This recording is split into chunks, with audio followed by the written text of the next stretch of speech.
marginalized sectors.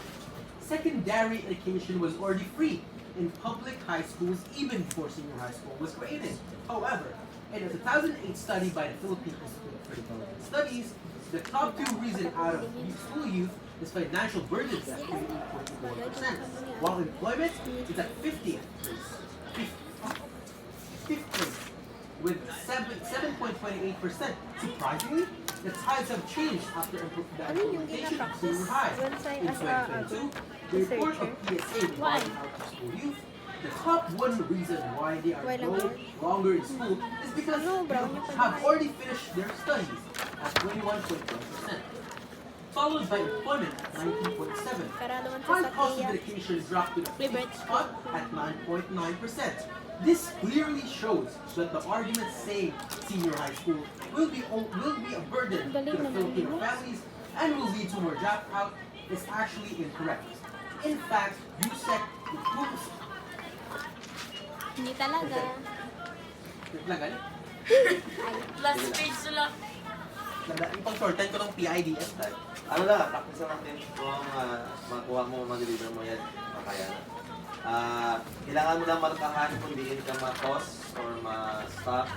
Pag ang mga words na nami-pronounce mo, ang adjustments, wala ko na ma-mention mo yan, tigilan. So, tapos di ba nag-set ako copy ka mga scriptures nanda? Ang sa mga evidences, ang inuman mo, i-segregate mo ang mga evidences nga maka-back up sa kada isa. O ano to mga data, nga itawaka nila, itong mga evidences, i-segregate. Para kung questionan sila, where's your data, etc. Rin. Hari sa data sa speaker 1. Kaya di ba may ipang-remove ako? Kung iba yung data, na remove ko agad. Para ano ko lang siya, i-insert na natin. If ever kung makato sila, i-present na lang. Ay kung i-include sa speech. So kayo tama. Nakasulat ang sugat ka kaya ano? Yes, yun nga. God, nag-chat si Will. Ano ba kung isang speech friend na? Ano chat sa si Crash. Ikaw bilhin, isa kayo. Why na? Nag-note. Why? Panamat siya? Black na sugat. No other investment is as great a return Hindi naka-add sa an investment ng in education, but an educated workforce is the foundation of every community and the future of every economy. And that's why I, Ayeshabel Tuliano, the third speaker of the negative side, shall elucidate you why the idea of abolishing the senior high school program will become a devastating blow towards our investment in education. One, a tremendous amount of money has already been allocated to the Department of Education to improve the senior high school program and empower our education system in general. When K-12 was first started in 2013, DepEd was allocated 238 billion pesos and it kept on increasing as years went by.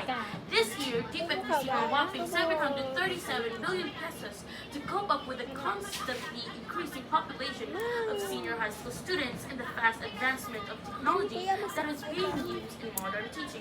All the money spent for training teachers and purchasing equipment for specialized tracks in senior high school will all be for nothing. A huge waste of taxpayers' money. Some might say we could just transfer these teachers to junior high school. However, many of them did not graduate from education courses, but rather from other specialized courses. These teachers do not have trainings for junior high school subjects. Are we going to spend billions again for training them? And what about the equipment, especially in TVL track? How sure are we that they can be used in any subjects in junior high? 2. All of those years of study will be thrown away like garbage. The government consulted multiple sectors and experts in the country and the international community. Since its implementation in 2013, continuous studies were being made to address shortcomings and improve the program. The government, private sectors, experts, and teachers work hand in hand all these years to become ready. If we abolish the senior high school program, we will be wasting all the time and effort that all the stakeholders put in the implementation of the program. Mistakes are normal in the early stages of any program. We should not be looking forward to abolish it, but rather empower it. Wala doon sa tinipon. 3. Buta na ako The eh. senior high school program opened a lot of doors of opportunity. In the 2025 study of the Philippine Institute of Developmental Studies entitled On the Employability of Senior High School Graduates in the Philippines, it was stated that more than 70% went to college and over 20% went to the labor force. The government can only provide them the tools and an opportunity, but it's still up to them what they would want after they graduate. The government cannot say 50% shall proceed to college and 50% shall go to the labor force, because we are a democratic country. The reason why many are pursuing college than work is because families in the Philippines put premium in finishing tertiary education. Tertiary education. Luckily, more and more companies are hiring senior high school graduates for employment. The first batch of senior high graduates was in 2018, and in that year, only 8% went to employment. But now we have reached more than 20%.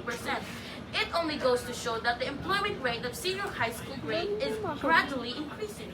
At the same time, it also shows that companies are beginning to trust the quality of our senior high graduates and begin to recognize their capabilities. This is why it's too early to decide to abolish the senior high school program.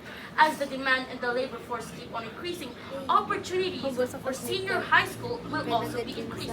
Abolishing is not the solution. Abolishing is not the solution. So, practice natin sa pagbasa para magdire-diretso. Nagabuhay mo lang inyong nag-delay mo lang kami, siyempre hindi nyo pa mapunas, kaya pundo-pundo. But if you keep on practicing sa pronunciation, sa delivery, nakuha kayo mag-event. Mga 5 days after bin-post nung Ay, sa mo mas debate ba pada, siguro kasi kung Bali 1 week preparation. Pinapatunog kami boses ko, pero kung Subong sa mic, nga siguro yun. dasi ko man ako magbasa. Well, Ay, sige. Sige. Asa na for now. So, I think okay na, no? Finalize na natin ng speech. Yes, sir. So, karon ang rebata.